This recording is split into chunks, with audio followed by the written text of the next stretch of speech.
Hello welcome नमस्कार स्वागत है। मैं हूं अभिषेक और आप देख रहे हैं अभिषेक एकेडमी का यह ऑनलाइन यूट्यूब चैनल। दोस्तों आज की वीडियो के माध्यम से पुनः आपके सेवा में मैं हाजिर हूं और आज की वीडियो जो आप देखेंगे यूपी टेट हो चाहे सी टेट हो, दोनों को ध्यान में रखते हुए आपके बाल विकास सीडीपी को कवर करने वाले हैं और इसका हम प्रैक्टिस सेट महत्वपूर्ण प्रश्नों के प्रैक्टिस सेट को कवर करेंगे।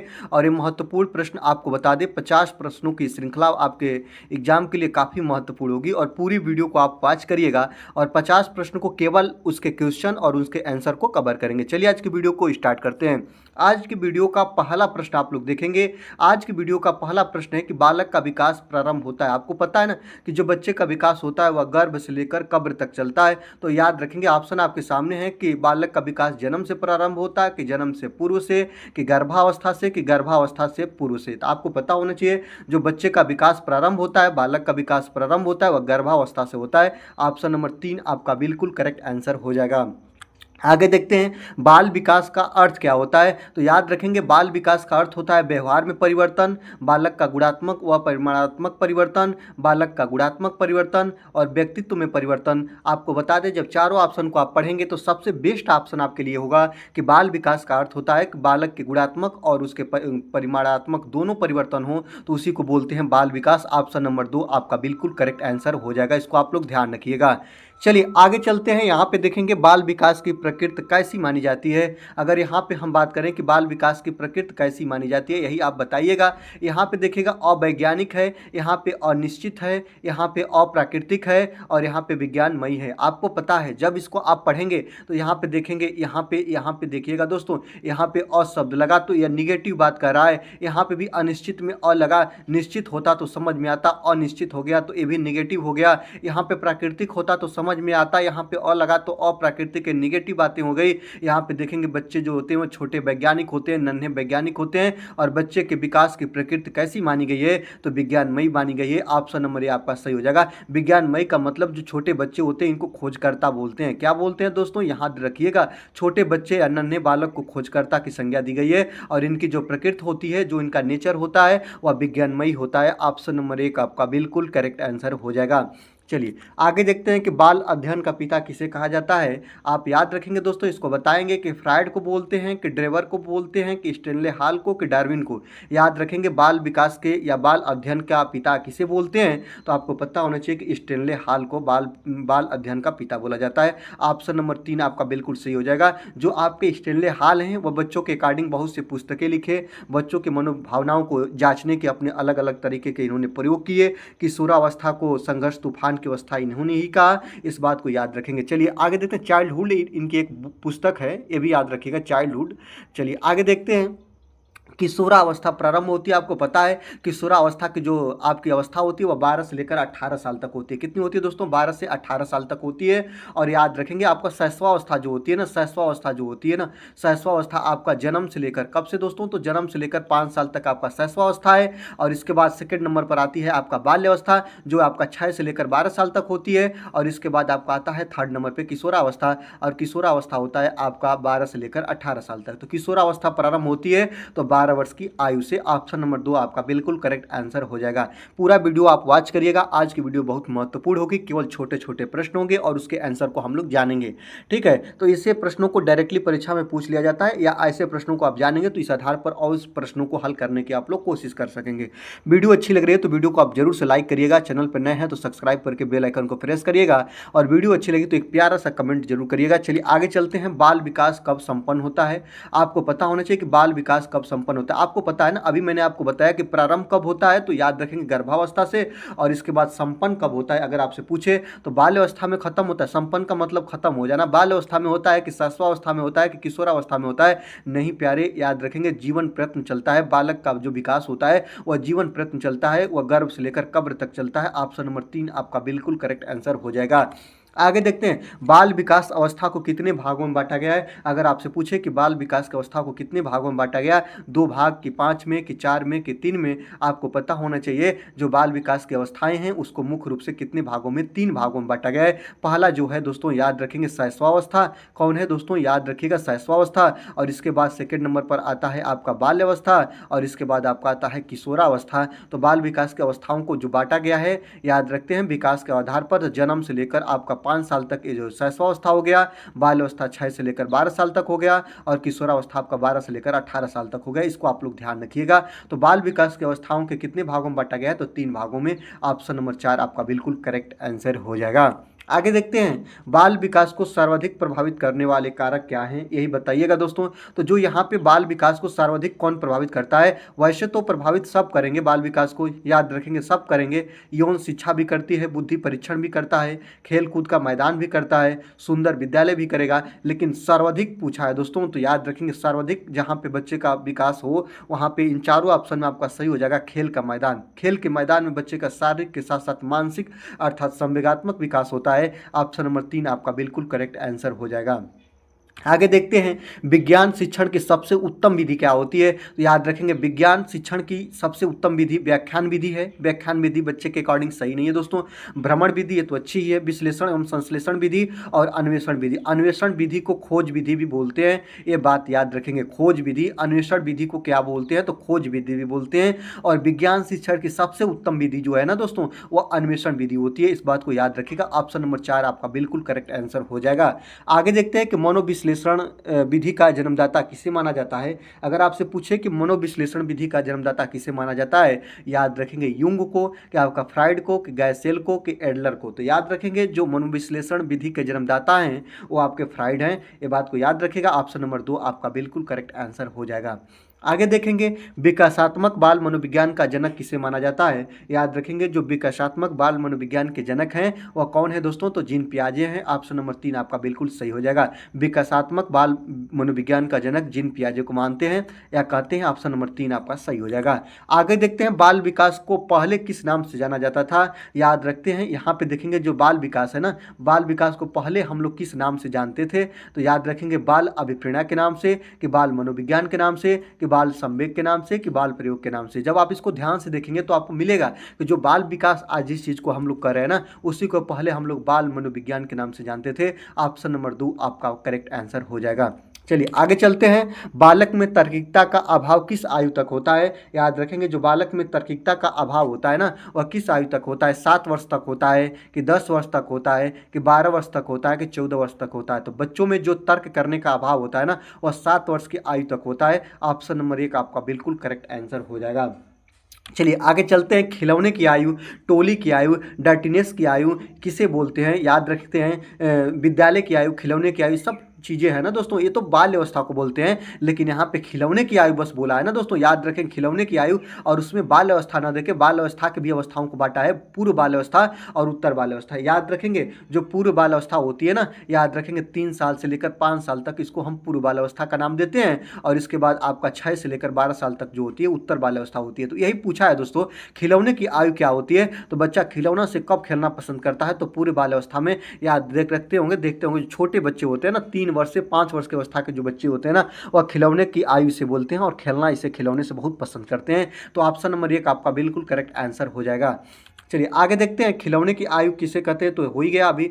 शैशवावस्था में शिशु होता है। याद रखेंगे आपका देखेंगे 16 नंबर क्वेश्चन दोस्तों, 16 नंबर क्वेश्चन क्या है कि जो इसमें शैशवावस्था में शिशु होता है वह कैसा होता है, यही बताना है दोस्तों। तो इसमें सामाजिक होता है, कि इसके बाद आत्म केंद्रित होता है, कि आपका संवेगात्मक दृष्टि से दृढ़ होता है, कि संवेगात्मक दृष्टि से अस्थिर होता है। इसको ध्यान रखेंगे।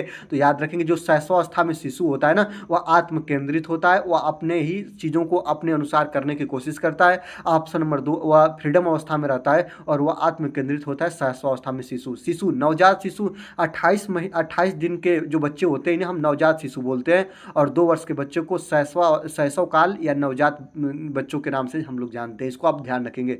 सबसे ज़्यादा पूछता है नवजात शिशु। याद रखेंगे नवजात शिशु तो मतलब जन्म से लेकर 28 दिन के जो बच्चे होते हैं इनको हम लोग नवजात शिशु का नाम देते हैं, 28 दिन के बच्चे को बोलते हैं। ये बात को याद रखिएगा। आगे देखते हैं पूर्व बाल अवस्था की विशेषता क्या होती है, यही आपको बताना है दोस्तों 17 नंबर की, कि पूर्व बाल अवस्था की विशेषता क्या होती है, यही बताना है। पूर्व बाल अवस्था की विशेषता मतलब 3 से 5 साल का बच्चा होगा और उसी की विशेषता बताना है। इसमें जिज्ञासा इसकी विशेषता है, खिलौने में रुचि, की नवीन पद्धतियाँ, के उपयुक्त सभी। अभी आपको बताए हैं खिलौने में रुचि भी रखता है बालक, ये तो बात सही है। जिज्ञासा भी उसके अंदर होती है, ये भी बात सही है। नवीन पद्धतियाँ, नए नए खोजों पर वह खोज अन्वेषण करता है, तर्क वितर्क के सब चीज़ों को उसके अंदर भावना भावनाएं आती है। तो पूर्व बाल अवस्था की विशेषता ये सभी हो जाएगा। ऑप्शन नंबर 4 आपका बिल्कुल सही हो जाएगा। जब भी आप लोग एग्जाम हॉल में बैठे और आपको ऐसे ऑप्शन मिले जिसमें सभी दिया हो ना, तो ज़्यादातर उसको ट्राई करिए कि जहाँ पे 2 ऑप्शन से ज़्यादा मिल जाए आपको सही सही, आप उसको सभी के साथ चले जाए। क्योंकि यूपी टेट या सी टेट हो गया, जो आपकी सीडीपी होगी ना, इसमें जो प्रश्न ये सभी वाला होता है ना, ज़्यादातर कंडीशन या चांसेस जैसे होते हैं ना कि उनको 4 ऑप्शन आ ले हो, मतलब सभी सही उसका मान ही लिया जाता है, या बहुत से रेयर केसेज आती है कि उसमें वो गलत पाया जाता है, नहीं तो 80 से 90% चांसेज में वो उपयुक्त सभी वाला ही सही हो जाता है। चलिए आगे देखते हैं। 5 से 12 वर्ष की आयु क्या कहलाती है? आपको पता है ना, 5 से 12 वर्ष की आयु जो होती है ना, वह बाल अवस्था कहलाती है। इस बात को याद रखेंगे। आप लोग देखते हैं कि 6 से 12 वर्ष की आयु बाल अवस्था कहलाती है, लेकिन ऐसा नहीं है। आप लोग देखेंगे एक साल इधर उधर को भी आप ध्यान में रखेंगे तो 5 से 12 वर्ष की आयु को क्या बोलिएगा आप लोग? बाल अवस्था बोलिएगा। ऑप्शन नंबर 3 आपका बिल्कुल करेक्ट आंसर हो जाएगा। आगे देखते हैं, अन्वेषण विधि का प्रतिपादक किसे माना जाता है? 19 नंबर की बात करिएगा कि जो अन्वेषण विधि के प्रतिपादक हैं वह कौन है? अन्वेषण विधि का मतलब है दोस्तों खोज विधि। तो खोज विधि के जो प्रतिपादक हैं वह कौन है? तो आपको पता होना चाहिए, आर्म स्ट्रांग है। कौन है दोस्तों? आर्म स्ट्रांग है। ऑप्शन नंबर 4 आपका बिल्कुल करेक्ट आंसर हो जाएगा। आगे देखते हैं, बाल विकास के संज्ञानात्मक सिद्धांत का प्रवर्तक किसे माना जाता है? तो जो बाल विकास के संज्ञानात्मक सिद्धांत का प्रवर्तक हैं वह कौन है दोस्तों? तो जीन पियाजे हैं। कौन है? याद रखेंगे, जीन पियाजे को बाल विकास के संज्ञानात्मक सिद्धांत का प्रवर्तक मानते हैं, और इन्होंने ही अपने 4 भागों में बांटा है बाल विकास के जो विकासात्मक या संज्ञानात्मक सिद्धांत दिए थे, उन्होंने अपने बालक के विकास को 4 भागों में बांटा था जीन पियाजे ने। ऑप्शन नंबर 1 आपका बिल्कुल सही हो जाएगा। जीन पियाजे आपका करेक्ट आंसर हो जाएगा। आगे देखते हैं, प्रोजेक्ट प्रणाली का जनक किसे माना जाता है? 21 नंबर की बात करेंगे। जो प्रोजेक्ट प्रणाली है आप इसको याद रखेंगे, प्रोजेक्ट प्रणाली के जनक जो हैं वह कौन है दोस्तों? तो याद रखेंगे, किलपैट्रिक है। कौन है दोस्तों? किलपैट्रिक है। ऑप्शन नंबर 4 आपका बिल्कुल सही हो जाएगा। किलपैट्रिक कौन है दोस्तों? तो किलपैट्रिक को जो प्रोजेक्ट प्रणाली के जनक माने जाते हैं। आगे देखेंगे, निम्न में से कौन सा पूर्व बाल अवस्था की विशेषता नहीं है? तो कौन है जो पूर्व बाल अवस्था की विशेषता नहीं है? अब हम 3 से 5 साल के बच्चे को ध्यान में रखते हुए इसका आंसर को सॉल्व करेंगे, ठीक है? तो याद रखेंगे इसमें से कौन है जो कि पूर्व बाल अवस्था की विशेषता नहीं है, आप बताएंगे। तो याद रखें, समूह में रहने की अवस्था, बिल्कुल बच्चा समूह में रहना चाहता है तो है विशेषता। अनुकरण करने की अवस्था, अनुकरण का मतलब होता है नकल करना, इसमें बच्चा नकल के माध्यम से सीखता है, ये भी है दोस्तों। प्रश्न करने की अवस्था, ये बच्चा इसमें प्रश्न नहीं करता है। खेलने की अवस्था, ये भी है, याद रखेंगे, ये भी है, ये भी है, ये भी है। विशेषता कौन नहीं है? तो याद रखेंगे, प्रश्न करने की जो अवस्था, इसे नहीं मानते हैं। तो आपका ऑप्शन नंबर 3 आपका बिल्कुल करेक्ट आंसर हो जाएगा, इसको आप ध्यान रखिएगा।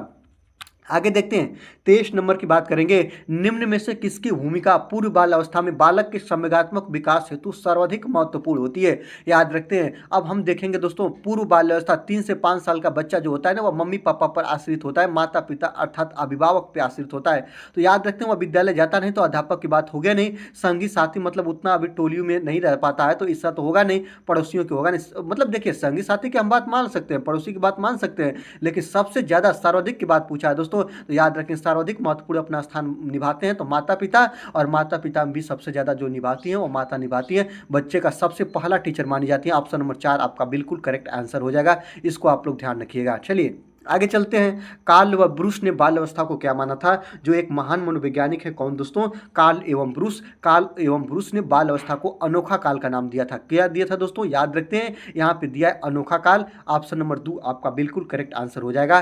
कार्ल एवं ब्रूस ने बाल अवस्था को अनोखा काल का नाम दिए थे, इस बात को याद रखेंगे। आपको बता दें, बाल अवस्था को मिथ्य परिपक्वता काल, मिथ्य परिपक्वता काल का मतलब होता है झूठ बोलने का काल बोलते हैं, याद रखते हैं। इन्हीं को जिज्ञासा काल, इसी को बोलते हैं बाल अवस्था को। बाल अवस्था को टोली की अवस्था बोलते हैं, बाल अवस्था को बच्चे के मिथ्य परिपक्वता के साथ, टोली के साथ विद्यालय की अवस्था, और इसके बाद डर्टीनेस की अवस्था, इसी को बोलते हैं। इसको आप लोग ध्यान रखिएगा।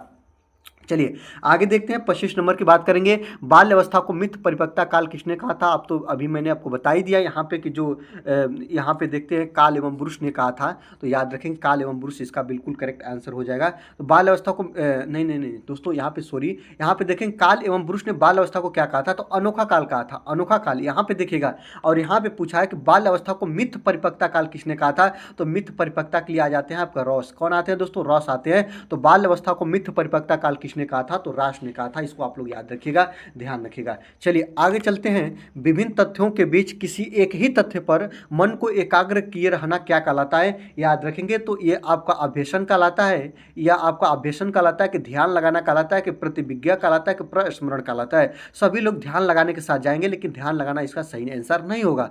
तो विभिन्न तथ्यों के बीच किसी एक ही तथ्य पर मन को एकाग्र किए रहना कहलाता है प्रस्मरण। क्या कहलाता है दोस्तों? प्रस्मरण कहलाता है। ऑप्शन नंबर 4 आपका बिल्कुल करेक्ट आंसर हो जाएगा। आगे देखते हैं कि बाल विकास में अध्ययन किया जाता है। तो याद रखेंगे, बाल विकास में किसका अध्ययन करते हैं? तो शारीरिक विकास का करते हैं, कि मानसिक विकास का करते हैं, कि संवेगात्मक विकास का करते हैं, कि इन सभी का करते हैं?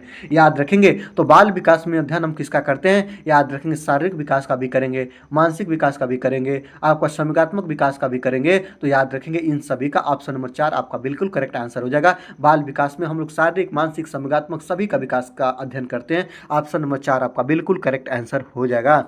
आगे देखते हैं 28 नंबर की बात कर रहा है कि शैशव अवस्था की अवधि क्या होती है? तो याद रखेंगे, मैं तो आपको बार बार बता रहा हूं, जन्म से लेकर 5 वर्ष का जो बालक होता है ना, वह शैशव अवस्था होता है। याद रखेंगे 1 नंबर आपका बिल्कुल सही आंसर हो जाएगा। अगर आपसे पूछे कि शैशव काल क्या है दोस्तों, याद रखेंगे शैशव काल पूछता है तो याद रखेंगे जन्म से लेकर 2 साल तक जो शैशव काल होता है। गर्भावस्था पूछ ले तो आप लोग बताइएगा 9 माह अर्थात 200 कितना दिन दोस्तों? 270 से 80 दिन इसको बोलते हैं। 80 ही आपका सही है। यह जो होता है ना दोस्तों, ये गर्भावस्था होता है। आप लोग आगे जाइएगा, बाल अवस्था की बात पूछता है तो बाल अवस्था की अवस्था बोलिएगा 6 से लेकर 12 वर्ष तक होती है। किशोरावस्था की बात पूछे तो आप लोग क्या बताइएगा? 12 से लेकर 18 साल तक होती है। अगर आपसे पूछे पूर्व बाल अवस्था की बात पूछे तो पूर्व बाल अवस्था जो होती है ना, वह 3 से लेकर 5 साल तक होती है। आपसे पूछे कि उत्तर बाल अवस्था क्या होती है, तो उत्तर बाल अवस्था आपका 6 से लेकर 12 साल तक होती है। सब चीज़ों को आप लोग ध्यान रखिएगा। चलिए आगे देखते हैं। आपसे रिक्वेस्ट करेंगे कि चैनल पर नए हैं तो चैनल को जरूर से जरूर आप लोग सब्सक्राइब करिएगा। वीडियो अच्छी लग रही है तो वीडियो को आप जरूर से जरूर लाइक करिएगा, और पूरा प्रैक्टिस सेट अंत तक देखने का आप लोग प्रयास करिएगा। चलिए आगे देखते हैं। आत्म प्रेम की भावना किस अवस्था में प्रबल होती है? याद रखेंगे जो आत्म प्रेम की भावना होती है ना दोस्तों, वह प्रबल होती है बाल अवस्था में। किस में दोस्तों? बाल अवस्था में। याद रखेंगे ऑप्शन नंबर 2 आपका बिल्कुल सही हो जाएगा। आत्म प्रेम की भावना किस अवस्था में जो प्रबल होती है? याद रखेंगे स्टार्ट की बात पूछे ना, तो याद रखेंगे स्टार्ट होती है आपको शैशव अवस्था में। याद रखेंगे शैशव अवस्था में, लेकिन ये बात यहाँ पे दिया दोस्तों प्रबल की बात। याद रखेंगे प्रबल कर पूछने से इसका आंसर बदल जाएगा। तो आत्म प्रेम की भावना किस अवस्था में प्रबल हो जाती है? तो बाल अवस्था में प्रबल हो जाती है। ऑप्शन नंबर 2 आपका बिल्कुल करेक्ट आंसर हो जाएगा। आगे देखते हैं शैशव अवस्था में प्रबल होता है तो शैशव अवस्था में क्या चीज प्रबल हो जाता है? याद रखते हैं अपराध तो किशोरावस्था का हिस्सा है, इससे वो भी तो दूसरे अवस्था का है। आप लोगों को चिंतन, ये भी दूसरे अवस्था है। किशोरावस्था में चिंतन करना बालक स्टार्ट करता है। याद रखते हैं शैशव अवस्था में प्रबल होती है तो क्या प्रबल होती है? तो याद रखेंगे जिज्ञासा। ऑप्शन नंबर 3 आपका बिल्कुल सही आंसर हो जाएगा। जिज्ञासा का मतलब होता है किसी भी चीजों को प्राप्त करने की इच्छा। याद रखते हैं। आगे देखते हैं 31 नंबर की बात करिएगा कि जन्म के समय बालक में हड्डियों की संख्या कितनी होती है? बहुत दिनों से प्रश्न बनता हुआ आ रहा है। 450, 370, 320, 390। तो याद रखिए नवजात शिशु ऐसा भी पूछ सकता है। नवजात शिशु में जो बालक में या नवजात शिशु में हड्डियों की संख्या होती है वो 370 होती है। ऑप्शन नंबर 2 आपका बिल्कुल सही हो जाएगा। और इसके बाद ये हड्डियाँ जैसे ही बालक वयस्क मनुष्य का रूप धारण करता है, धीरे धीरे जब वह बाल्य अवस्था में फिर किशोरावस्था में जाता है तो बच्चे के अंदर ये हड्डियां जुड़ती जाती है, और जुड़कर अंतिम में कितनी बचती है? तो 206 बचती है। ये बात को याद रखेंगे। तो जन्म के समय नवजात शिशु में हड्डियों की संख्या 370 पाई जाती है, और बाद में हड्डियां आपस में जुड़ जुड़ के कम होती चली जाती हैं।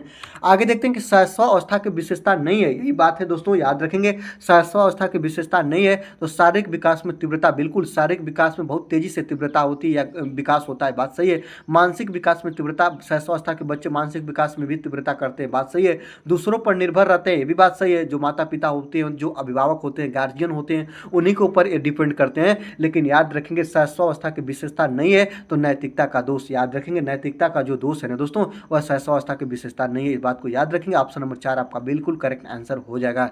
बच्चे के अंदर जो शैशव अवस्था में बच्चे होते हैं उसमें नैतिकता का अभाव होता है, इस बात को याद रखेंगे। चलिए आगे देखते हैं। किशोरों के समुचित विकास के लिए आवश्यक है। याद रखें किशोरों के समुचित विकास के लिए आवश्यक है। किशोरों का मतलब है दोस्तों 12 से 18 साल का, चाहे बालक हो चाहे बालिका हो। याद रखेंगे तो यही इन्हीं को बोलेंगे किशोरों। तो किशोरों के समुचित विकास के लिए आवश्यक है सदाचार का शिक्षण, नैतिक शिक्षण, आदर्श शिक्षण, ये सभी।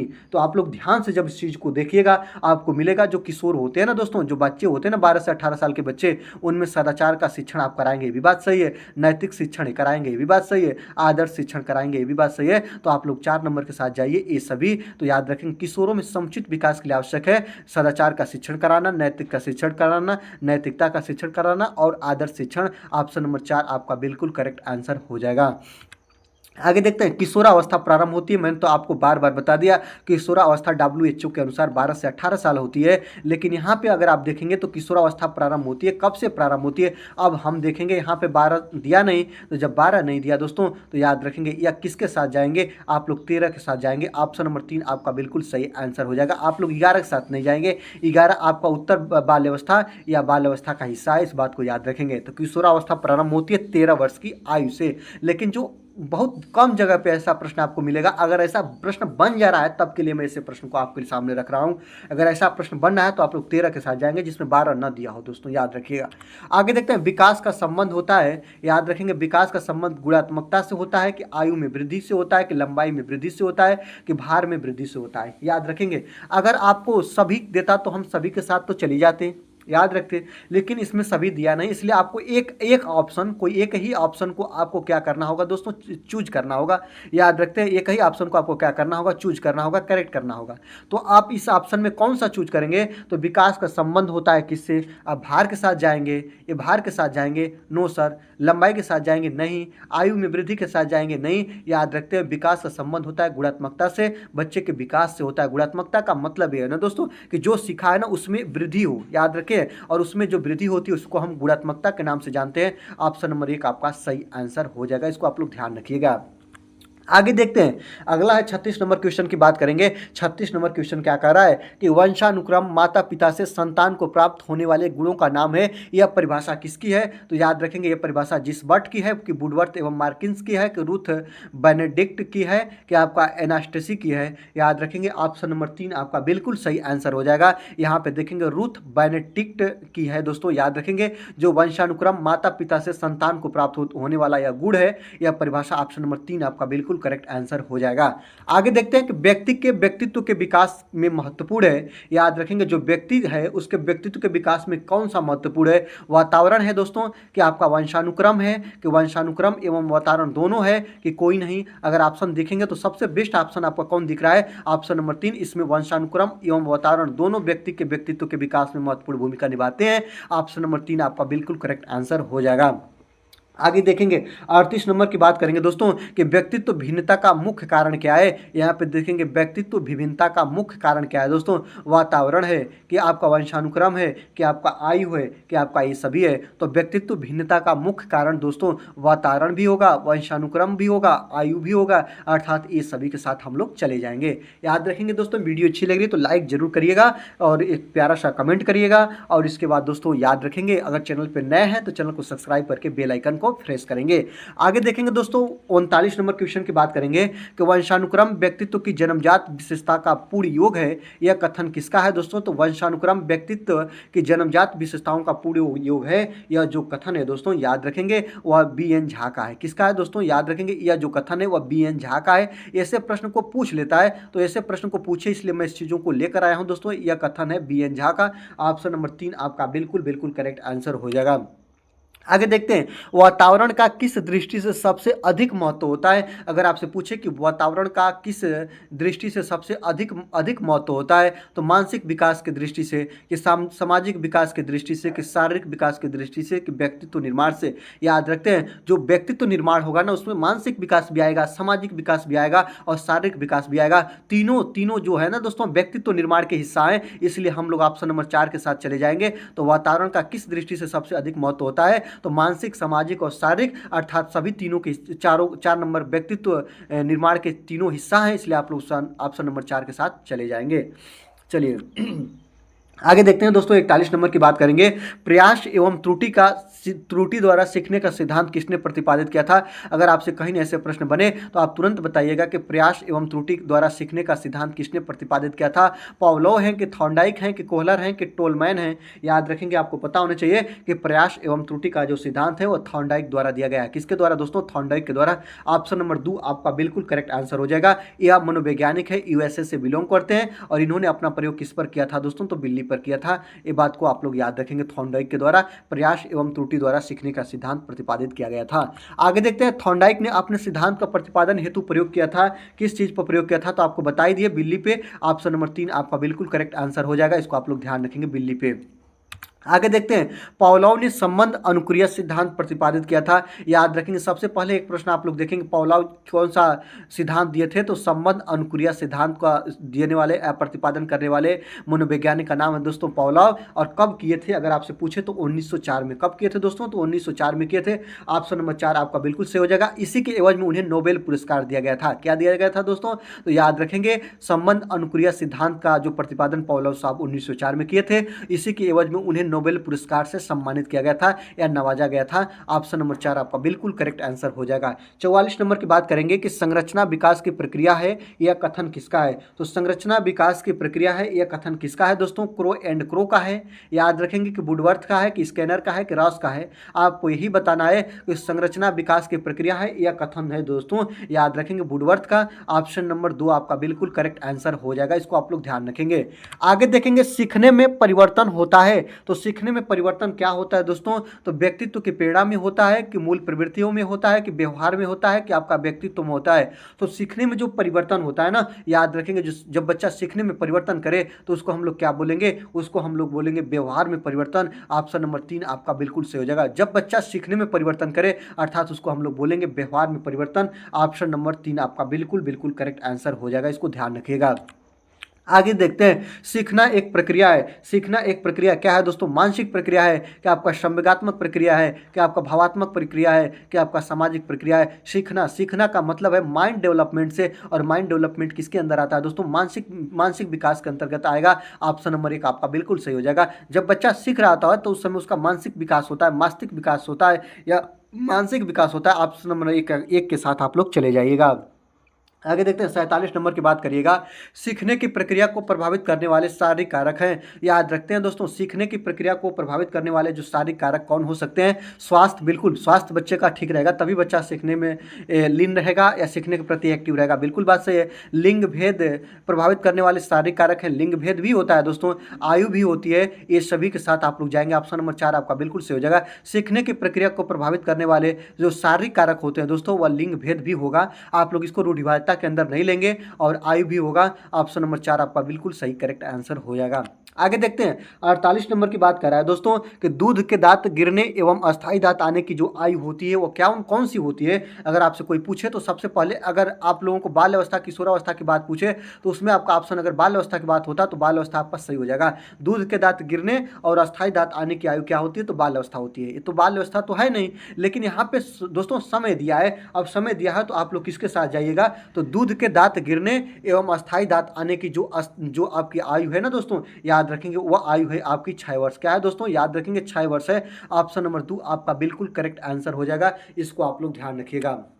49 नंबर की बात करिएगा, संवेगात्मक स्थिरता सबसे अधिक होती है। तो संवेगात्मक स्थिरता का बालक कौन कहलाएगा? शैशवावस्था का बालक कहलाएगा, कि बाल अवस्था का, कि पूर्व किशोरावस्था का, कि आपका किशोरावस्था का? जब बच्चे की एज जैसे जैसे बढ़ती है तो उससे वैसे उसके संवेगात्मक स्थिरता आती है और संवेगात्मक विकास होता है दोस्तों। तो याद रखेंगे, जिसकी एज सबसे ज़्यादा होगी ना दोस्तों, उसके अंदर संवेगात्मक स्थिरता सबसे अधिक होगी। और याद रखेंगे यहाँ पे देखिए ना, शैशवावस्था जो होती है ना, वह 5 से 0 से जन्म से लेकर 5 साल तक। बाल अवस्था जो है ना दोस्तों, 6 से लेकर 12 साल तक। पूर्व किशोरावस्था जो होती है ना, आपको पता है कि 12 से लेकर 15 साल तक रखते हैं दोस्तों, इसको याद रखेंगे। और किशोरावस्था जो होती है ना, वह 12 से लेकर 18 साल तक जो होती है। तो 12 से 18 साल का जो बच्चा होगा ना, अर्थात 18 साल का जो बच्चा होगा उसका एज ज़्यादा होगा और संवेगात्मक स्थिरता उसके अंदर सबसे ज़्यादा होगी। ऑप्शन नंबर 4 के साथ आप लोग बिल्कुल चले जाइएगा। आगे देखते हैं, शिशु के समाजीकरण की प्रक्रिया होती है। शिशु के समाजीकरण की प्रक्रिया कब होती है? आप लोग याद रखेंगे, जो बच्चा होता है ना, शिशु जो होते हैं ना, नवजात शिशु जो होता है ना, याद रखेंगे 3 माह के बाद नहीं होती दोस्तों, 2 माह के बाद नहीं होती, 1 माह के बाद नहीं होती। जब बच्चा जन्म लेता है तभी से उसके समाजीकरण अर्थात सोशलाइजेशन की प्रक्रिया शुरू हो जाती है। बच्चे के सामने जैसा आप भाव को प्रकट करिएगा, उसके सामने हंसिएगा वो हंसना चाहेगा, आप उसके साथ जैसे खेलने का व्यवहार करिएगा वो करना चाहेगा। याद रखते हैं, शिशु के समाजीकरण की जो प्रक्रिया होती है है वह जन्म से ही स्टार्ट हो जाती है। ऑप्शन नंबर 1 आपका बिल्कुल करेक्ट आंसर हो जाएगा। इसको आप लोग ध्यान रखेंगे दोस्तों। चलिए याद रखेंगे दोस्तों, 50 प्रश्नों की श्रृंखला हुई खत्म। वीडियो कैसी लगी? वीडियो अच्छी लगी दोस्तों तो आप जरूर से जरूर लाइक करिएगा। चैनल पर नए हैं तो चैनल को जरूर से जरूर आप लोग सब्सक्राइब करके बेल आइकन को प्रेस करेंगे और